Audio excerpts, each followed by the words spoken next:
Hello everyone, today we're gonna play a 10-minute game. So let's see what will our opponents play. We played e4, e5, we go for the Vienna game, maybe even the Vienna gambit, but that's only if he plays this knight out. Ooh, he plays a weird move. So we see he wants to play d4, so we can develop our bishop, stop him from going d4, because we have more pieces controlling that square than he has.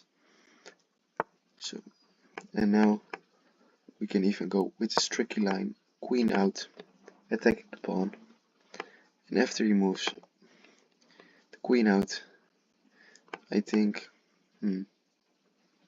first he's threatening checkmate, so I think then we just slide back, defending, because our king has his escape square, but the real line is when he puts his knight to this square, and then we can play this knight move to the center, but that's impossible because he's put a pawn over there.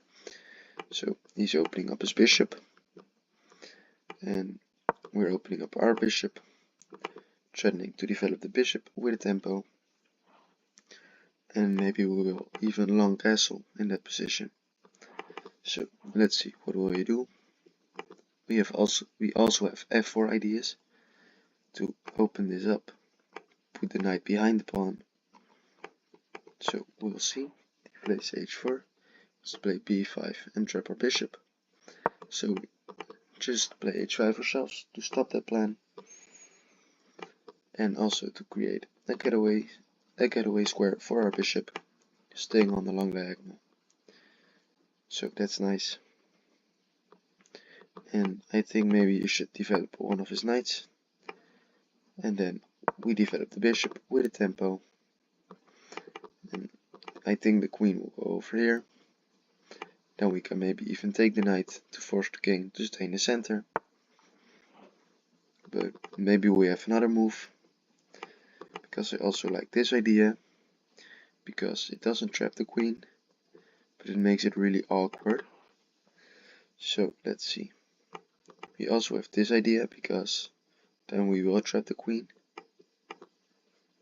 but I don't think it works. Maybe f4. Yeah, I like the move f4 to develop this with a tempo, and after he takes, we can take with the queen, and then we have eyes with the bishop on this square. And it's also nice because he can't castle, because then his knight would be hanging, so he has to watch out.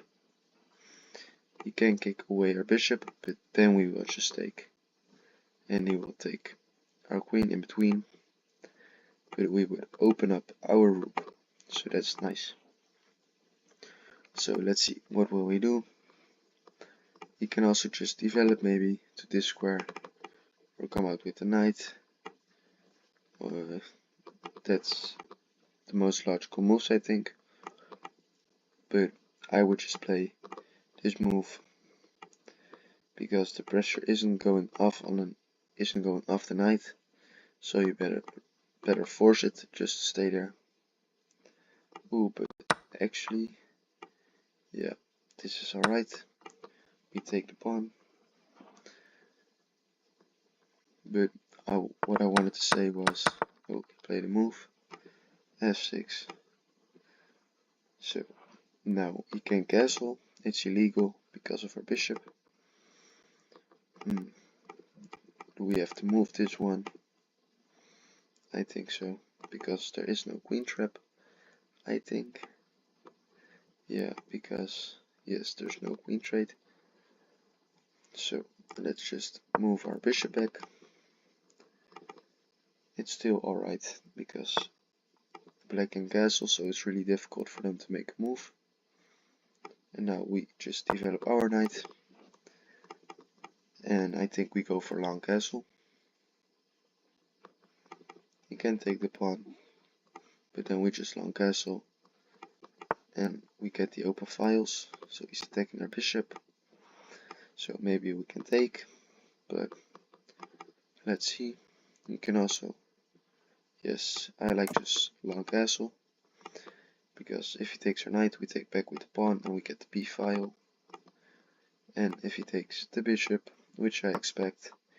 We open up the rook, putting pressure, and he spends 2 moves on taking a bishop, and we have developed.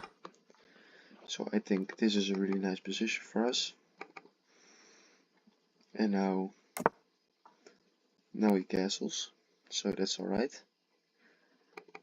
And now we can maybe try an attack. So first I like moving the bishop back to, in the future, put pressure on this pawn if I move the queen. And also because we have this idea. Also the move king h1 will be nice, and just b3 defending these pawns. And maybe even king b2, because then we defend the knight. But that we'll see in the future where we go. Because now he has a bit of a nasty move, trading the queens. It does damage his pawn structure, that's why I'm not worried about it. But it's just annoying because we want to attack the king. So that's why I want to play the move king b1 right now. Not king b2, because I think he will get stuff going on this diagonal. He cannot really play this move because we have a lot of defenders on that square. He also has, but I think it's just not good for him to open up this position. Because I think we would just take with our doubled pawn first. Takes, we take with the pawn, he takes with the knight. Yeah, so now he attacks our knight. But we can also attack his queen, danger levels. So we attack the queen. We're ready to jump in over here. And I think we just want to reroute the knight. Like this, getting out of the danger. And we want to push it. We want to put it on the square where we're threatening to take the bishop pair. So that's nice. He did force a defender away from this d5 square, so that's unfortunate, but it's not the end of the world if he plays this move, because maybe we can even play this move ourselves. So crazy move. He's just trying to open up the position. So let's take it once and then play this move. Maybe even take twice. But we do get a lot of weaknesses in that position. So, but we can't also letting him take is also bad. But after this, he has this move, and then we really get opened up. So I like going here with the knight. Because if he takes, we take the bishop. Then after takes, we just take back and move our king to this square. So takes. He kinda has to take back, or he can go and put. Yeah, but now maybe we don't even take. Maybe we play our knight here, like this. So after he takes, we take the knight. He has to take back with the queen.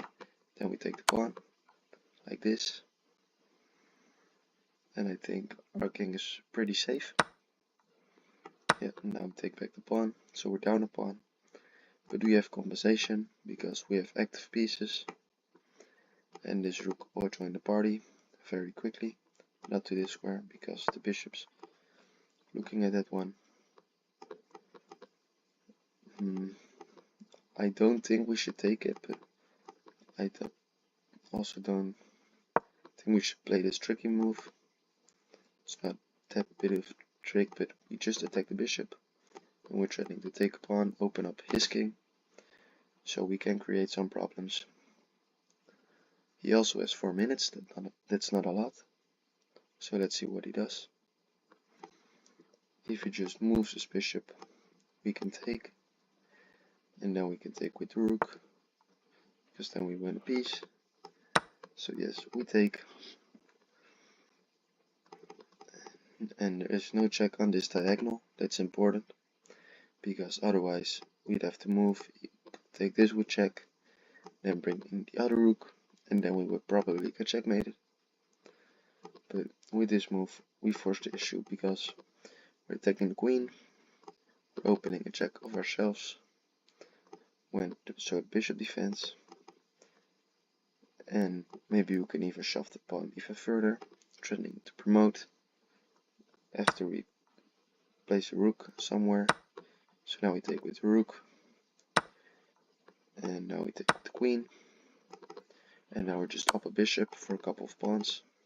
I think we can just move up our king, and now we can give this check, but he takes.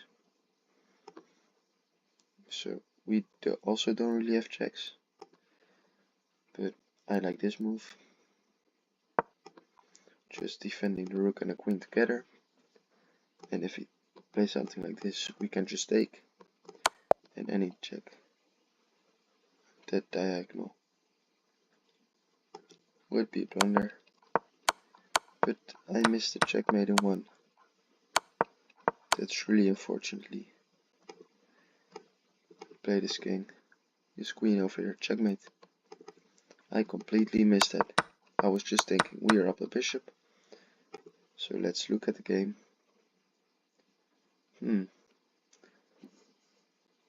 That's very disappointing actually. He played a brilliant move. Okay, let's look. Yeah, this is the best move. And here we should have just developed the knight. And what after this move? Oh, he can move that of course because we would take the bishop. So I drop back. This was all alright. Yeah, this wasn't the best move, was dropping the bishop back. But I think this would be better. But it's alright. Good move from him. I blundered because he could take the pawn. Oh, but I thought if in the previous position I had this, but after he takes, I was just thinking on long castle and getting the rooks out. But he didn't take the pawn. He took the bishop.